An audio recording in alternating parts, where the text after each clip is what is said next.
Friends, आज हम कर रहे हैं लेसन 8 के छोटे वाले क्वेश्चन आंसर जो 1 मार्क्स के आते हैं। हमारे लेसन का नाम है जीव जनन कैसे करते हैं। तो फर्स्ट क्वेश्चन है आपका, हाइड्रा में प्रजनन किस विधि द्वारा होता है? मुकुलन विधि द्वारा। कौन सी विधि द्वारा होता है? मुकुलन विधि द्वारा। हमारे पास प्रजनन की अलग अलग विधियाँ होती है, जिनमें से एक विधि मुकुलन भी है। और हाइड्रा में प्रजनन एक तरह का पौधा है हाइड्रा, उसमें प्रजनन मुकुलन विधि द्वारा होता है। और पुष्पी पौधे में लैंगिक जनन किसके द्वारा होता है? तो पुष्पी पौधा जो होता है हमारा, पुष्पी पौधे में लैंगिक जनन फूल के द्वारा होता है। ये आपको याद रखना है। पुष्पी पौधे का मतलब जिसमें फूल लगे हों। लैंगिक जनन की प्रक्रिया में नर युग्मक एवं मादा युग्मक के संलयन को क्या कहा जाता है? जो नर युग्मक और मादा युग्मक का संलयन होता है तो उसे हम निषेचन कहते हैं। पराग कोश में क्या होते हैं? परागकण होते हैं। एक उभयलिंगी जंतु का उदाहरण क्या है? केंचुआ। उभयलिंगी जंतु जिसमें नर व मादा दोनों के गुण हो, उसका उदाहरण है केंचुआ। स्वपरागण निम्नलिखित में से किस पौधे में होता है? जिसमें अपने आप परागण हो जाए, वो उभयलिंगी पौधों में होता है। किस में होता है? उभयलिंगी पौधों में क्या होता है? स्वपरागण। कौन सी संरचना फूल में नर प्रजनन अंग होती है? तो नर प्रजनन अंग फूल में कौन से होते हैं? पुंकेसर। यीस्ट जो खमीर होता है, खमीर में अलैंगिक जनन की विधि है मुकुलन। ऊपर आपको बताया था हाइड्रा में भी अलैंगिक जनन की विधि है। ये देखो, हाइड्रा में भी प्रजनन विधि किसके द्वारा होता है? मुकुलन विधि के द्वारा। और इसी तरह यीस्ट में भी अलैंगिक जनन की विधि है मुकुलन। निम्नलिखित में कौन सा मानव मादा जनन तंत्र का भाग नहीं है? तो मानव जो मादा होती है, औरत होती है, उसके जनन तंत्र के भाग होते हैं अंडाशय, गर्भाशय, डिंब वाहिनी। ये मादा जनन तंत्र के भाग है। और हमने बताना है इसमें से कौन मादा जनन तंत्र का भाग नहीं है। तो शुक्रवाहिनी, ये क्या होता है? नर जनन तंत्र होता है, इसलिए ये मादा जनन तंत्र का भाग नहीं है। ब्रायोफिल्म के कौन से भाग में कायिक प्रवर्धन होता है? ब्रायोफिल्म के पत्ती में कायिक प्रवर्धन होता है। ये आपको याद रखना है। कायिक प्रवर्धन किससे होता है? पत्ती से होता है। किसी भी शिशु के लिंग निर्धारण में प्रमुख भूमिका किसकी होती है?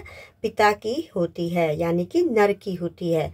शिशु का लिंग निर्धारण कैसे होता है बेटा? एक्स क्रोमोसोम जब एक्स क्रोमोसोम से मिलता है तो क्या होगा? 2 लिंग गुणसूत्र होते हैं। स्त्री के अंदर दोनों एक्स एक्स होते हैं और पुरुष के अंदर एक्स और वाई होता है। जब एक्स के साथ एक्स मिलता है तो लड़की पैदा होती है, यानी कि ये लिंग निर्धारण हो गया। और जब एक्स के साथ वाई मिलता है, स्त्री का एक्स गुणसूत्र और पुरुष का वाई गुणसूत्र जब मिलते हैं तो उससे पुत्र पैदा होता है। इसलिए लिंग निर्धारण में प्रमुख भूमिका किसकी होती है? पिता की होती है। मानव में गतिशील जनन कोशिका कौन है? नर युग्मक। मानव में गतिशील जनन कोशिका का नाम क्या है? नर युग्मक। मानव शरीर के किस भाग में निषेचन की क्रिया होती है? अंडवाहिनी में। और अंडवाहिनी कहाँ होती है? मादा जनन तंत्र का भाग है ये। नर व मादा युग्मकों का संलयन क्या कहलाता है? निषेचन कहलाता है। जिसमें क्या होता है? आदमी का शुक्राणु और मादा औरत का अंडाणु जब संलयन होता है तो उनसे क्या होता है? उसको हम कहते हैं निषेचन क्रिया भी कहते हैं इसे हम। किस भाग में शुक्राणुओं का निर्माण होता है? तो शुक्राणुओं का निर्माण नर में होता है और वो उसके किस भाग में होता है? वृषण में होता है। ये आपको ध्यान रखना है। शुक्राणुओं का निर्माण होता है वृषण में। और ये क्या है? ये है आपका नर जनन तंत्र का भाग। प्रमुख मानव नर लिंग हार्मोन है। नर लिंग हार्मोन कौन है? टेस्टोस्टेरोन। ये आपको याद रखना है। मनुष्य में कौन सा अंग अंडाणु को अंडाशय से गर्भाशय तक लाने का काम करती है? अंडाणु को अंडाशय से गर्भाशय तक लाने का काम कौन करते हैं? ये अंडवाहिनी, जिसको हम फिलोपियन ट्यूब भी कहते हैं। इंग्लिश में फिलोपियन ट्यूब कहते हैं। ये 2 होती हैं मादा के अंदर। अमीबा में किस प्रकार का जनन होता है? अमीबा में द्विखंडन जनन होता है, यानी कि एक अमीबा जब जनन करता है तो वो 2 भागों में टूट जाता है। कौन से लैंगिक जनन संचारित रोग हैं? अब इसमें संचारित रोग कौन से हैं? एड्स है, इसको एड्स की फुल फॉर्म होती है आपकी acquired immunodeficiency syndrome. Gonorrhoea है और सिफिलिस है। ये क्या है? लैंगिक जनन संचारित रोग हैं, यानी कि ये आदमी से आदमी में फैलते हैं। कौन सा लैंगिक जनन संचारित रोग नहीं है? टाइफाइड। ये संचारित रोग नहीं है। नर युग्मक तथा मादा युग्मक के संयोजन से क्या बनता है? युग्मनज बनता है, जिसको हम इंग्लिश में जाइगोट कहते हैं। नर युग्मक तथा मादा युग्मक के संयोजन से क्या बनता है? युग्मनज बनता है। मानव मादा में गर्भकाल का समय कितना होता है?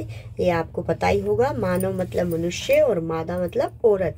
इनमें गर्भकाल का समय होता है 9 महीने। जब बच्चा पेट में रहता है तो वो 9 महीने का समय होता है। गन्ना, गुलाब एवं अंगूर की खेती में किस जनन की विधि का प्रयोग होता है? कायिक प्रवर्धन। इसमें जो पौधे उगाए जाते हैं बेटा, वो नीचे की कलम से उगाए जाते हैं। जैसे गन्ने को छील के उसकी कलम बना के और उसको उगाया जाता है, इसी तरह से गुलाब के कमल की कलम बना के उगाया जाता है। पुष्प का कौन सा भाग परागकण बनाता है? तो पुंकेसर बनाता है परागकण। क्या बनाता है? परागकण। टेस्टोस्टेरोन हार्मोन का उत्पादन किस में होता है? वृषण में। ये आपको बताया था, ये नर में होता है और नर में क्या होता है? वृषण। तो इसलिए इस हार्मोन का उत्पादन कहाँ होता है? वृषण में होता है। फूल का क्या कार्य है? जनन। फूल का क्या कार्य है? जनन है।